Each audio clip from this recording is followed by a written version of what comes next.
ओम ब्रह्मर्वाय नमः। सभी लोगों को जय श्री राम, जय हनुमान जी महाराज की। आज हम कपाल भैरव मंत्र, एक कपाल भैरव महाराज का एक बाण मंत्र है, इस मंत्र के बारे में आपसे चर्चा करने वाले हैं। यह शत्रु विनाशक मंत्र है। कहा जाए तो शत्रु कहीं भी हो, इस मंत्र के प्रभाव से वह बच नहीं सकता। भैरव महाराज उस शत्रु का सर्वनाश कर देते हैं। कपाल भैरव बाण मंत्र बहुत ही शक्तिशाली मंत्र माना जाता है। यह दतिया के ताम्रा पीठ से इस मंत्र का उद्गम हुआ है और इस मंत्र का प्रयोग बुंदेलखंड में, मंडला क्षेत्र में, झाबुआ क्षेत्र में मारण के रूप में इस मंत्र का प्रयोग किया जाता है।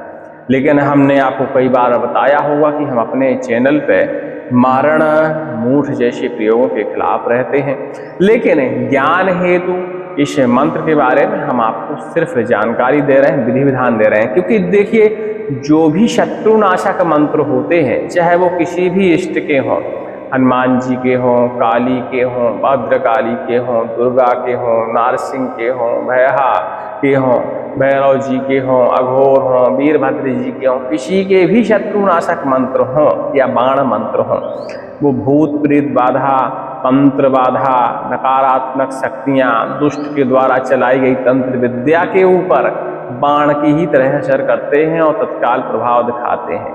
इसलिए हम विवश रहते हैं इन मंत्रों की जानकारी आपको देने के लिए। अक्सर देखा जाता है कि जो आम मंत्र होते हैं झाड़ा फूकी वाले, वो कहीं कहीं किसी बाधा पर कम असर दिखाते हैं। वहीं यदि हम शत्रुनाशक मंत्र का प्रयोग करते हैं बुरी बाधा, दुष्ट बाधा, भूत प्रेत बाधा, तंत्र बाधा के ऊपर, तो तीक्ष्ण प्रभाव पड़ता है और तुरंत ही कार्य हो जाता है। तो देखिए, हमारी सोच के ऊपर निर्भर करता है कि हमें शत्रुनाशक मंत्र जो है उसका हमें कैसे प्रयोग करना चाहिए। अब ये इन सब बाधाओं पर क्यों कार्य कर जाता है? देखिए, हमारा शरीर है, हमारे शरीर, घर, परिवार, वंश, तमाम प्रकार के जो सदस्य होते हैं या इन सब के ऊपर घात होता है किसी भी प्रकार का, चाहे वह प्रेत घात हो, शत्रु के द्वारा तंत्र मंत्र का घात हो, मारण, मूठ, वशीकरण, उच्चाटन का घात हो। मतलब घात से हमारे शरीर को और परिवार को क्षति तो पहुंचती है कहीं ना कहीं से। तो जो भी शक्ति हो या जो भी व्यक्ति हो, यदि वो हमें क्षति पहुंचाने की कोशिश करता है तो ये मंत्र उस शक्ति को शत्रु मान लेते हैं और उस प्रकार की शत्रु का शमन कर देते हैं। इसमें रोग भी शामिल है, क्योंकि रोग भी हमें हमारे शरीर की क्षति पहुंचाते हैं। और कभी कभी शत्रु विनाशक मंत्र यदि हम कायदे से सिद्ध करके प्रयोग करते हैं तो रोग शत्रु का भी शमन हो जाता है। इसलिए देखिए, मंत्रों का सही प्रयोग किया करिए। कभी भी शत्रु को विनाश के बारे में ना सोचते हुए इन मंत्रों का प्रयोग नहीं किया करिए, क्योंकि कभी कभी ये मंत्र जब हम शत्रु के ऊपर प्रयोग करते हैं और वास्तविकता में शत्रु बेकसूर हुआ, क्योंकि अक्सर ऐसा होता ही है। हम सिर्फ विचार करते हैं कि हमारा शत्रु हमारी दुकान बंधवा रहा है, हमारे व्यापार बंधवा रहा है, हमारे रोजी रोजगार के आगमन के रास्ते को बंधवा रहा है, हमारी बुद्धि को बंधवा दिया है। इन सब के देखिए कोई और कारण भी हो सकते हैं, तो ऐसे में शत्रु बेकसूर माना जाता है। कोई और कारण कैसे हो सकते हैं, अब हम बता दें। क्योंकि देखिए, कभी कभी ग्रह बाधा होने के कारण, हमारी कुंडली में ग्रह बाधा होने के कारण अपने आप ही कुछ ऐसे सहयोग बनते हैं कि हमारे ऊपर तंत्र बाधा हो जाती है। कुछ संयोग ऐसे बनते हैं कि हमारा मित्र हमारा शत्रु बन जाता है। ये कुंडली में ग्रहों के प्रभाव के कारण भी होता है। ऐसे में उस एक संयोग माना जाता है, दैविक संयोग माना जाता है। उसमें हम शत्रु को दोष नहीं दे सकते, अपनी किस्मत को दोष दे सकते हैं कि हमारे साथ ऐसा ग्रहों के कारण हो रहा है। तो ऐसे में शत्रु के ऊपर यदि हम वार करते हैं तो देखिए, शत्रु तो संयोग का एक पात्र है मात्र, उसके ऊपर हम मारण, मूठ मंत्रों का प्रयोग करते हैं, बाण मंत्रों का प्रयोग करते हैं। और वास्तविकता में शत्रु बेकसूर हुआ देव की नज़र में, इष्ट की नज़र में, तो बार हम लोगों के ऊपर उल्टा कभी कभी लौट आता है। क्योंकि भैरव महाराज के देखिए अनेक अवतार, और उन अवतारों में सभी अवतार निर्णय के देवता माने जाते हैं। निर्णय के देवता का मतलब होता है, यदि हमारे साथ गलत हो रहा है, वाकई गलत हो रहा है, तो देखिए शत्रु को दंड मिलेगा। आपको उसका नाम लेके मंत्रों का पालन करने की जरूरत नहीं है। भैरव महाराज का मात्र ध्यान करिए, उनके मंत्रों का पालन करिए, अपने आप ही भैरव महाराज आपके शत्रु को दंड देना शुरू कर देंगे। आपको अपना मुंह खराब करने की, अपनी विचारधारा गंदी करने की आवश्यकता बिल्कुल नहीं पड़ती है। बस श्रद्धा आपकी मंत्र के प्रति होनी चाहिए, भैरव महाराज के प्रति होनी चाहिए। तो देखो भैरव महाराज हैं, क्षेत्रपाल देव माने जाते हैं, हर बुरी व्याधि से आपको बचाते हैं, हर संकट से बचाते हैं। अच्छा हो या बुरा हो, अच्छी शक्ति हो या बुरी शक्ति हो, आपको यदि वो क्षति पहुंचाने की कोशिश कर रही है तो क्षेत्रपाल महाराज उसको बिल्कुल कायदे से रोक लेते हैं, आप तक पहुंचने नहीं देते। आपकी श्रद्धा पर उनके प्रति होनी चाहिए, तब ऐसा संभव है। अक्सर हम लोगों की श्रद्धा टूट जाती है। देखिए इस कराल काल कलयुग में इतने तमाम प्रकार के रोग हैं, इतने तमाम प्रकार के रोग हैं कि कोई गिनती नहीं है। और बहुत सारे रोग तो ऐसे हैं जो डॉक्टर लोग आसानी से पकड़ ही नहीं पाते कि ये रोग है कौन सा। 2-4-6 डॉक्टरों को हम दिखाते हैं और जब हमारा रोग पकड़ में नहीं आता है तो हमारे मन में सीधा भ्रम पैदा होता है, या तो हमें प्रेत बाधा हो गई है, या तंत्र बाधा हो गई है, या किसी शत्रु ने हमारे ऊपर मारण मूठ कुछ ऐसा चला दिया है जिससे हम परेशान हैं, इसीलिए रोग बाधा डॉक्टर के पकड़ में आ नहीं रही है, जांच सही नहीं आ रही। ऐसा हमें कंफ्यूजन हो जाता है और हम फिर लेके अपना धन जो बचा कुचा रहता है इधर उधर भटकने लगते हैं, इस तांत्रिक के पीछे, उस तांत्रिक के पीछे, इस चौराहे में, उस चौराहे में, हजारों किलोमीटर की दूरी तय करके पहुंचते हैं और देखिए कुछ नहीं मिलता। बाद में आपको लगता है कि हम तो ठीक ही नहीं हुए, चौरा में दम नहीं था, उनके मंत्रों में दम नहीं था, ये नहीं था, वो नहीं था। ऐसी फिर आपके मन में विचारधाराएं पैदा होती हैं। तो यहीं से आपकी श्रद्धा मंत्र के प्रति, देवी देवताओं के प्रति घटने लगती है और यही आपकी सबसे बड़ी भूल होती है। देखिए रोग ना पकड़ पाना एक अलग विषय होता है, कहीं ना कहीं देखिए रोग का उपचार होता है, सही ढंग से सही डॉक्टर चुनिए, सही जगह दिखाइए तो उपाय मिल ही जाता है। अब जहाँ तक मंत्रों की बात आती है, आपके ऊपर प्रेत बाधा हो या ना हो, तंत्र बाधा हो या ना हो, यदि आपके मंत्र के प्रति आपकी श्रद्धा है तो रोग बाधा में भी मंत्र असर करते हैं, बराबर असर करते हैं। और हो सकता है कि आपकी बाधा लगातार मंत्र के प्रयोग करने से पूरी तरह हट जाए। महामृत्युंजय एक मंत्र है भगवान भोलेनाथ का, मृत्युंजय देव का। इस मंत्र के बारे में पूरी सृष्टि, पूरा ब्रह्मांड, हर व्यक्ति जानता है कि इसका यदि सही विधि विधान से प्रयोग कर दिया जाए तो मरते हुए व्यक्ति के प्राण बचाए जा सकते हैं। इसके बहुत सारे प्रमाण हैं, बहुत सारे प्रमाण हैं, इतने अनंत प्रमाण हैं कि कहा नहीं जा सकता, बस सही विधि विधान से उसका प्रयोग किया गया हो। इसी तरह किसी भी मंत्र के प्रति आप श्रद्धा बनाइए, उसका सही विधि विधान तरीके से प्रयोग करिए, आपकी बाधा का हरण निश्चित ही हो जाएगा। चलिए तो हो गया अलग विषय। हम आपसे कपाल भैरव महाराज के बाण मंत्र के बारे में चर्चा करने वाले थे। यह बाण मंत्र हर प्रकार के शत्रु का इस मंत्र का हमने श्रवण उपलब्ध कराया है। इस वीडियो के रिलीज होने से पहले वाला वीडियो आप देखिएगा तो श्रवण आप इस मंत्र का कर लीजिएगा। श्रवण करना इसलिए देखिए जरूरी है कि देखिए हर व्यक्ति इस मंत्र की साधना ना करे तो उत्तम माना जाता है। जो पहले कई प्रकार की साधनाएं कर चुके हैं या कर रहे हैं, उन्हें अनुभव है किसी प्रकार की साधना का, उन्हें फल मिला है पहले साधनाओं का, ऐसे व्यक्ति इस मंत्र की साधना करें। बाकी सुनने से भी यह मंत्र प्रभाव दिखाता है। आपके यदि श्रद्धा मंत्र के प्रति है सुनते समय भी, तो आपके शत्रु यदि आपको घात पहुंचाता है तो उसके ऊपर यह मंत्र अपना प्रभाव दिखाना शुरू कर देता है। देखिए हम बैठ के कई बार मंत्रों का जाप करते हैं, पूजा करते हैं, जब तप करते हैं, उसमें हमारी श्रद्धा और मन की एकाग्रता ही मंत्र में शक्ति डालती है। वही कार्य हम मंत्र सुनते समय भी कर सकते हैं। मंत्र के प्रति बढ़िया श्रद्धा करिए और मंत्र के इष्ट का ध्यान करिए, लगातार एकदम एकाग्रचित होकर और मंत्र का श्रवण करिए, साथ साथ में दोहराना शुरू करिए। अपने आप ही मंत्र की ऊर्जा आपके शरीर में प्रवेश कर जाएगी और आपके शरीर से तमाम प्रकार की नकारात्मक शत्रु, रोग शत्रु, प्रेत शत्रु, तंत्र शत्रु निकल के बाहर भस्म होने लगे। वो आपके दिमाग के ऊपर निर्भर करता है। हमारे शरीर में रोग पनपना भी हमारे दिमाग की माया है भूत प्रेत हमारे शरीर में आते हैं, वो भी हमारे दिमाग की ही माया है। सब कुछ हमारे दिमाग से ही चलता है। यदि हमारा दिमाग और आत्मबल मजबूत है, आपने देखा होगा कई जगह कि लोग बहुत उपद्रव करते हैं, बहुत पापी होते हैं, उनके ऊपर किसी भी प्रकार का टोने टोटके का प्रभाव नहीं काम करता, जबकि वो भगवान का स्मरण कभी नहीं करते। तो उनका आत्मबल देखिए बहुत मजबूत होता है। आत्मबल और आत्मविश्वास जब मजबूत होता है तो शरीर में देखिए पापी हो चाहे अच्छा व्यक्ति हो, हर व्यक्ति के अंदर ईश्वर वास करता है।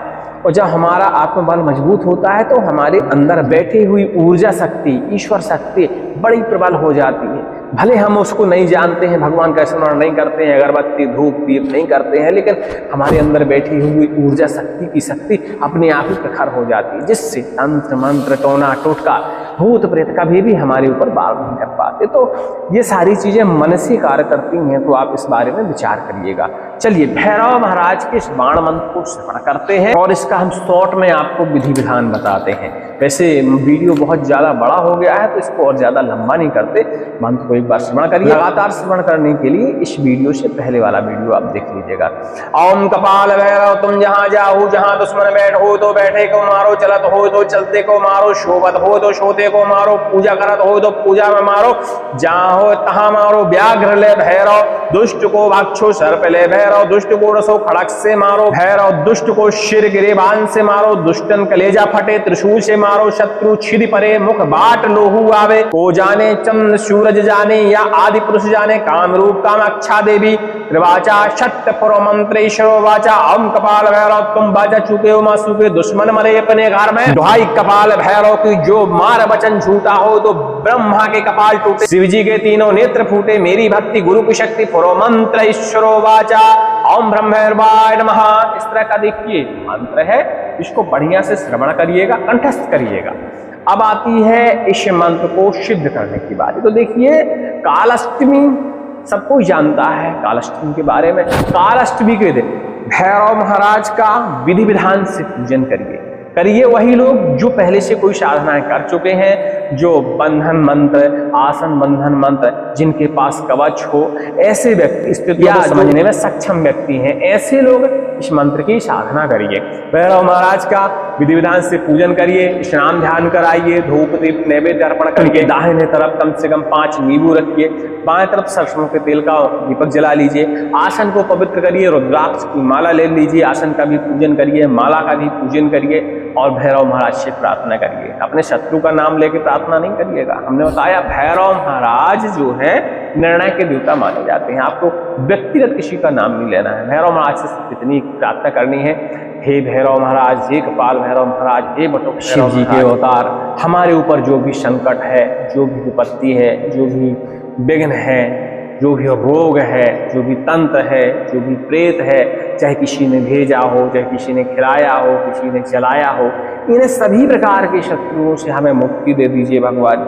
इस तरह आपको प्रार्थना करनी है और बस साधारण प्रार्थना के बाद माला अपने हाथ में ले ली है, भैरव महाराज का ध्यान करना है, जो मंत्र अभी हमने आपको बताया इस मंत्र का जाप करना। कालाष्टमी के दिन इस मंत्र का आप यदि 108 बार भी जापन करते हैं तो इस मंत्र में ऊर्जा अच्छी मिल जाती है, यह मंत्र कार्यशील हो जाता है। इस मंत्र का आप भूत प्रेत शत्रु में झाड़ा के रूप में भी प्रयोग कर सकते हैं, रोग झाड़ा में भी इस मंत्र का प्रयोग कर सकते हैं। इस विषय में हम चर्चा करेंगे आगे आने वाले वीडियो में, ठीक है। तो इतने में ही यह मंत्र आपका सिद्ध हो जाता है, लेकिन एक ही कालाष्टमी के दिन करके आपको यह छोड़ना नहीं चाहिए। हर कालाष्टमी के दिन प्रयास करना चाहिए कि 108 बार इसका हम जाप करें और कम से कम 51 टाइम यानी 51 टाइम शुद्ध हवन सामग्री से, घी से इस मंत्र को पढ़ते हुए होम भी करें, हवन भी करें। भैरव महाराज को दरवाजे के बाहर दाहिने तरफ उनका ध्यान करते हुए थोड़ी सी मदरा, मीठी वाली पूड़ियाँ अर्पण जरूर करें। वहाँ एक दीपक जरूर जलाएं सरसों के तेल का कालाष्टमी के दिन, ठीक है। और इतना आप करते रहेंगे। आप चाहें तो इस मंत्र की संख्या बढ़ा भी सकते हैं, जैसे 11 माला यदि आप इसकी करते हैं और उसका 10% हवन करते हैं तो इस मंत्र में फिर अनंत शक्ति आपको मिलती है। कहा जाए कि इस मंत्र की साधना से शत्रुओं का समन तो हो ही जाता है, सभी प्रकार के शत्रुओं का, तंत्र प्रेत भूत और जिंदा शत्रुओं का, यदि वो आपको बाकी घात पहुंचाता है तब इस बात का आपको ध्यान देना होता है, ठीक है। ये सारे शत्रु तो समाप्त हो ही जाते हैं। इसके अलावा इस मंत्र की ऊर्जा के प्रभाव से आप इस मंत्र का परोपकार में प्रयोग कर सकते हैं। किसी के ऊपर भी यदि प्रेत बाधा है तो वो शत्रु भी होता है, तंत्र बाधा है तो वो भी शत्रु होता है, रोग बाधा है तो वो भी शत्रु होता है। भगवान भैरव से प्रार्थना करिए, ईशय मंत्र का पाठन करिए, एक नींबू हाथ में लीजिए और सामने वाले व्यक्ति के ऊपर उतार लीजिए और उस नींबू को आकाश की तरफ काट कर फेंक दीजिए। ऐसा करने से उसके ऊपर जो भी बाधा होती है, जो भी रोग होता है, जो भी तंत्र होता है, जो भी प्रेत होता है, वो सब शत्रु भैरव महाराज को पकड़कर सीधा आकाश भेज देंगे, भस्म कर देंगे, नष्ट कर देंगे, भक्षण कर लेंगे। मतलब बाधा से मुक्ति किसी न किसी तरह आपको मिल जाएगी यदि परोपकार में इस मंत्र का प्रयोग करते हैं। शत्रुनाशक मंत्र है, लोग परोपकार में प्रयोग करने से डरते हैं, लेकिन ऐसा नहीं है। शत्रुनाशक मंत्र हमेशा प्रेत बाधाओं पर यदि आप प्रयोग करते हैं तो इन मंत्रों की शक्ति असीम हो जाती है। एक समय ऐसा आ जाता है इन मंत्रों में, जब लगातार इन मंत्रों का आप प्रयोग करते हैं कि आपको फिर कुछ करने की जरूरत नहीं पड़ती है, सब कार्य भैरव महाराज ही करने लगते हैं। आपकी तरफ यदि छोटा सा तिनका भी आपको घात पहुंचाने के लिए आ रहा है, भैरव महाराज उस तिनके को आप तक पहुंचने से पहले ही जलाकर भस्म कर देते हैं। तो सोचिए, बुरी शक्तियां, बुरी बाधाएं, तंत्र बाधाएं आप तक पहुंच ही नहीं सकती। भैरव महाराज सर्वगुण संपन्न देव माने जाते हैं और भगवान भोलेनाथ तंत्र मंत्र टोना टोटका यंत्र इन सब चीजों के जनक माने जाते हैं। ठीक है, इन सब चीजों के जनक हैं और उन्हीं के अवतार भैरव महाराज। तो सोचिए, सब कुछ भैरव महाराज के कंट्रोल में है और कहा जाए कालों के काल को भी भैरव महाराज कंट्रोल में रखते हैं। और जब काल ही भैरव महाराज के कंट्रोल में होगा तो आपका कोई क्या बिगाड़ लेगा। चलिए, उम्मीद करते हैं हमारी बात को आप समझ गए होंगे। देखिए, छोटी छोटी तकलीफें सबको होती हैं, बड़ी तकलीफें भी होती हैं, जल्दी तकलीफ पकड़ में आती नहीं है, तो अक्सर भ्रमित नहीं हुआ करिए। जब तक आपको पूर्णतः यकीन ना हो जाए, पूरी तरह विश्वास ना हो जाए कि वाकई हमें प्रेत बाधा है, तंत्र बाधा है, शत्रु बाधा है, तब तक विचलित नहीं हुआ करिए। अच्छे डॉक्टर से मिला करिए, अपना इलाज कराया करिए। एक डॉक्टर आपका रोग नहीं पकड़ेगा, कहीं ना कहीं उसका इलाज आपको मिल ही जाएगा। पहले उधर देखा करिए। हाँ, मंत्रों के श्रवण से आपको आराम लगता है। देखिए, प्रेत बाधा यदि होती है शरीर में, तंत्र बाधा होती है शरीर में, मंत्र का आप यदि ध्यान करते हुए श्रवण करते हैं तो ऐसा नहीं है, रोग बाधा में भी आराम लगता है, प्रेत बाधा में भी आराम लगता है। लेकिन रोग बाधा यदि होगी तो धीरे धीरे आराम लगेगा। परीक्षण की विषय है। रोग बाधा यदि आपके ऊपर होगी तो धीरे धीरे आराम लगेगा। आप सुबह मंत्र सुनते हैं, शाम को मंत्र सुनते हैं, कल भी सुनते हैं, परसों भी सुनते हैं, तो समझ लीजिए कि 20-30% आपको थोड़ा थोड़ा आराम महसूस होगा। प्रेत बाधा और तंत्र बाधा होगी तो मंत्र श्रवण करने से झटके से आराम लगेगा, मतलब तुरंत ही आराम लगेगा और वो लंबे समय तक आराम रहेगा। जैसे 12 घंटा, 24 घंटा, 72 घंटा, इस तरह आराम लगेगा। तब देखो, ये परीक्षण करना है आपको। यदि ऐसा आपके साथ होता है, जल्दी सदाक से आराम लगता है तो तंत्र की तरफ चले जाइए। स्लो आराम लगता है, 10 मिनट के लिए लग जाता है, फिर परेशान होते हैं, 10 मिनट के लिए लग जाता है, फिर परेशान होते हैं, 1 घंटे के लिए लगता है, फिर परेशान होते हैं, निश्चित मानिए कि आप रोग बाधा से पीड़ित हैं और किसी अच्छे डॉक्टर को, अच्छे वैद्य को पड़तालिए और अपना इलाज कराएं। हमारी बात को अन्यथा ना लीजिएगा। कई लोग इस बात का बुरा भी मानते हैं, वो तो कहते हैं कि तुम कुछ जानते ही नहीं हो, हम तो वाकई भूत प्रेत से परेशान। अरे भैया, भूत प्रेत भैरव महाराज के सामने थोड़ी टिकेंगे, तंत्र मंत्र भैरव महाराज के सामने थोड़ी टिकेगा। सृष्टि के पालन करता, संहार करता सब कुछ देवी देवता ही होते हैं, उन्होंने सृष्टि को बनाया है, उनसे बड़े थोड़ी भूत प्रेत होते हैं। ठीक है, तो देखिए, भूत प्रेत तंत्र ये सब देवताओं के सामने नहीं टिकते हैं। हाँ, हर भूत प्रेत, हर तंत्र, चाहे मारण हो, मूठ हो, किसी भी पंथ का तंत्र हो, देवी देवताओं के विशेष मंत्रों की मर्यादा वो अवश्य करेगा। यदि आपने भैरव महाराज के किसी भी मंत्र का श्रवण किया, उससे झाड़ा लगाया, तो उस मंत्र की मर्यादा करेगा। और मर्यादा कितनी होती है? जैसे आपको आज झाड़ा लगाया है, कम से कम 12 घंटे बाद आपका शरीर आपूर्त होना शुरू होता है, तो फिर उस मंत्र का झाड़ा कम होना शुरू हो जाएगा। तो 12 घंटे तो आपको पूरा आराम रहेगा भैया ना।